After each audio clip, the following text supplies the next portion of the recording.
Hello, everyone. I'm your host, AZ Hubbard with Save News TV, and we're here today to bring you an unbelievable, totally unbelievable story.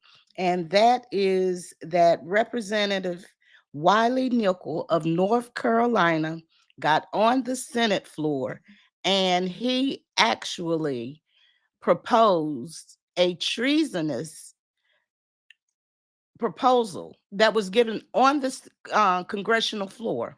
So let's look at what exactly what he said, along with going on other news networks. So let's look at exactly what he said, because this is treasonous and without a doubt. If Trump attempts to weaponize the justice system against his political opponents with Matt Gaetz at the helm, we could see incoming Senator Adam Schiff as our shadow attorney general, arguing against replacing our independent prosecutors with Trump loyalists. If Trump seeks to eliminate the Department of Education, Congresswoman Johanna Hayes, a former Teacher of the Year, could step up as shadow education secretary to loudly defend public education in the United States. If Trump orders Marco Rubio to hand Ukraine and much of Eastern Europe to Russian President Vladimir Putin, Congressman Greg Meeks, as Shadow Secretary of State, could be a strong voice in support of maintaining international relationships and protecting democracy at home and abroad. Senator Michael Bennet as Shadow Treasury Secretary, and Congresswoman Susan DelBene as Shadow Commerce Secretary could help ensure the middle class and small businesses have a voice in government and call out Trump's proposed tax cuts for billionaires and corporations. As Shadow Defense Secretary, Congressman Adam Smith, a great representative for the people of Washington and not a Fox News host, could counter Trump's threat to use military force against his political opponents and work to ensure that the Department of Defense stays loyal to the Constitution and not some wannabe dictator. And Senator Tammy Duckworth could argue against cuts to the Department of Veterans Affairs that would delay the benefits and care our service members have so rightly earned. If Trump hands over the EPA to big oil ally Lee Zeldin, we could see Congresswoman Kathy Castor pushing back for environmental protection and conservation to protect the air we breathe and the water we drink. And if Trump pushes to ban abortion nationwide, Congresswoman Rosa DeLauro could step in as Shadow Secretary of Health and Human Services to defend women's right to choose and argue against the gutting of Medicare by Trump and his cronies. Mr. Speaker, new times require new solutions. The Shadow Cabinet isn't just about opposing extreme MAGA attacks on our government. It's also about making clear what we stand for, not just what we're against. Okay, then. Well, he went on to CNN and continued with his dialogue of this treason. So let's just take a look at what he said on CNN. A shadow government, similar to the UK, a group of lawmakers that mirrors the cabinet and publicly challenges them.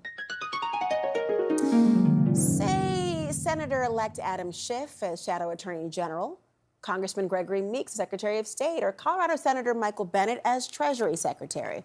Well, that idea isn't just coming from a strategist, but a lawmaker. And joining me now, the man behind this idea, Congressman Wiley Nickel, a Democrat from North Carolina. No dream music needed. You're in person with us.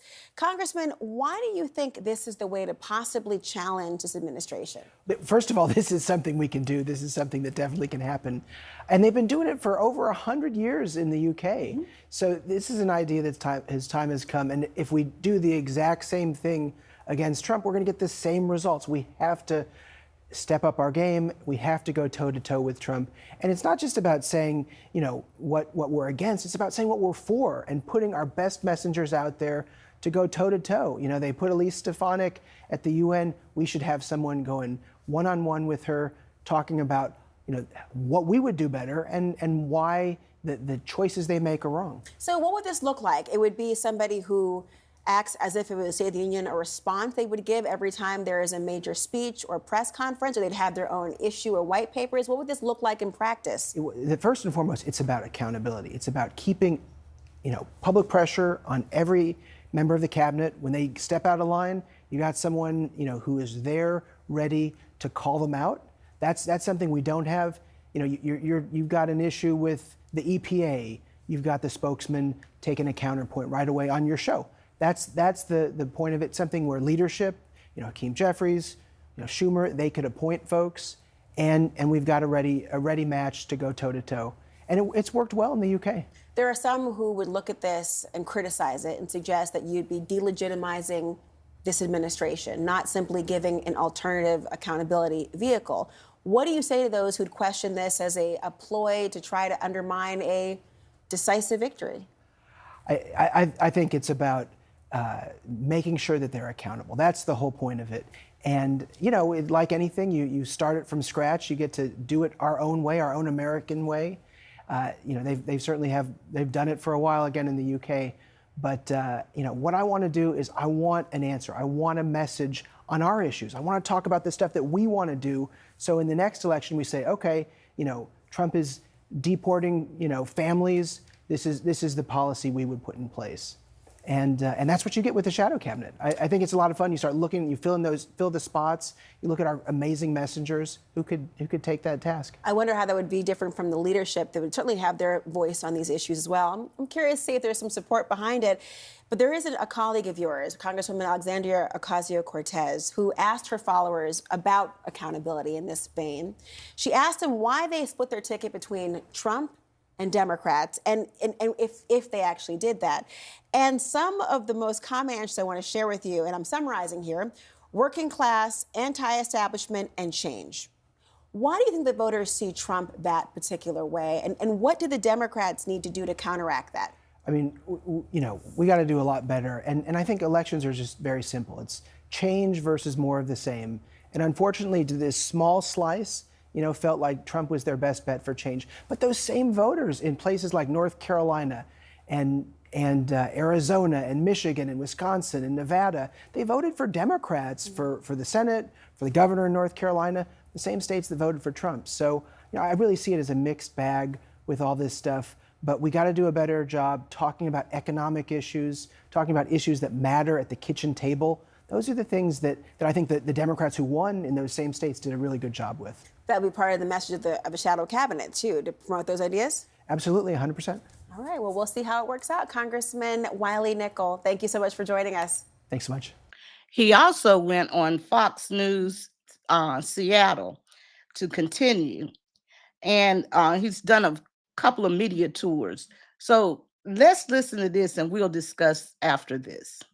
This is about putting a point person for advocacy groups, for the public, and for folks like Fox to go and be able to say, this is the person who's going to be the lead messenger for the positive things that the Democrats want to get out there on, things that happened at the Department of Justice, or things that happened at the Defense Department, or the State Department, and you go on with this. But, we need to organize our opposition, and they have a template in place. They've been doing this in other parts of the world, again, Great Britain and Canada, and we can do our own American version of it that will help Democrats do the thing that we didn't do, which is get out our positive message and talk about the things that folks are rightly concerned about.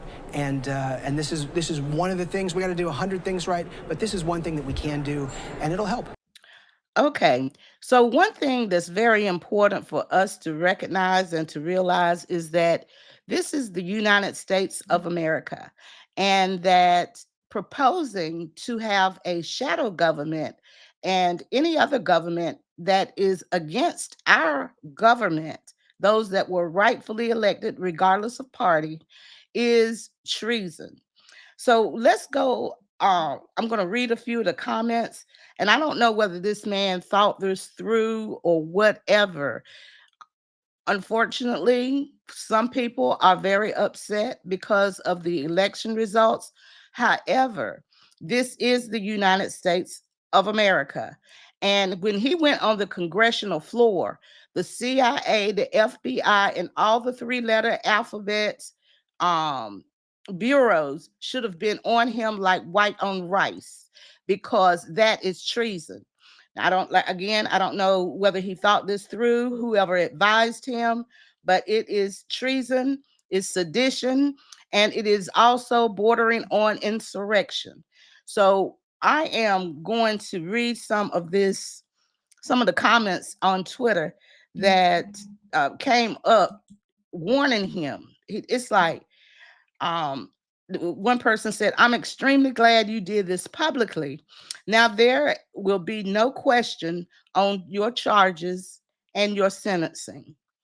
Someone defines sedition for him, which is the conduct or speech inciting people to rebel against the authority of the state or the monarch.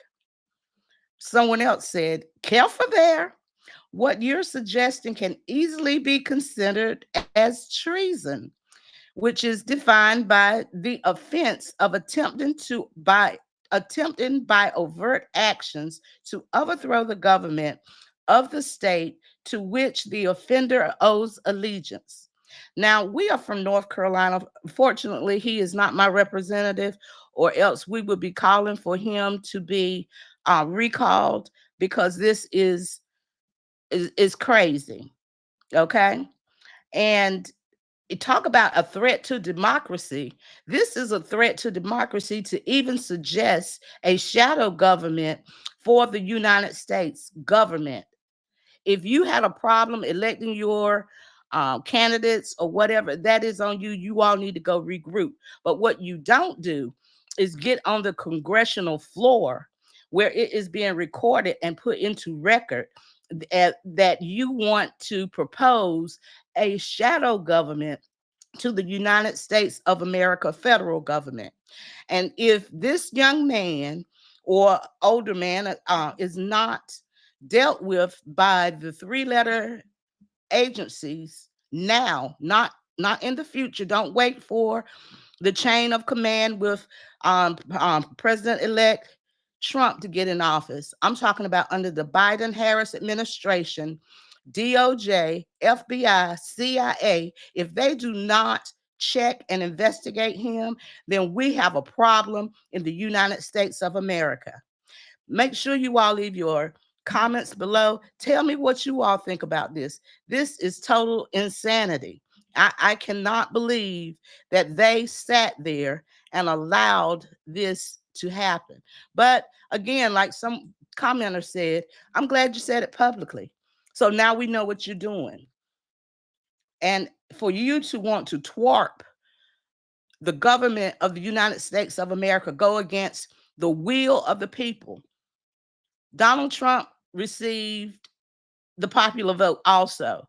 So because you lost, now you want to disavow the Constitution. You want to have you a shadow government. You want to form you a political insurrection and appoint people in a shadow government. If the CIA, DOJ, FBI do not immediately deal with this issue, then America has a problem. Thank you for listening, and we'll be back with more news. Bye. Make sure you like, share, and subscribe.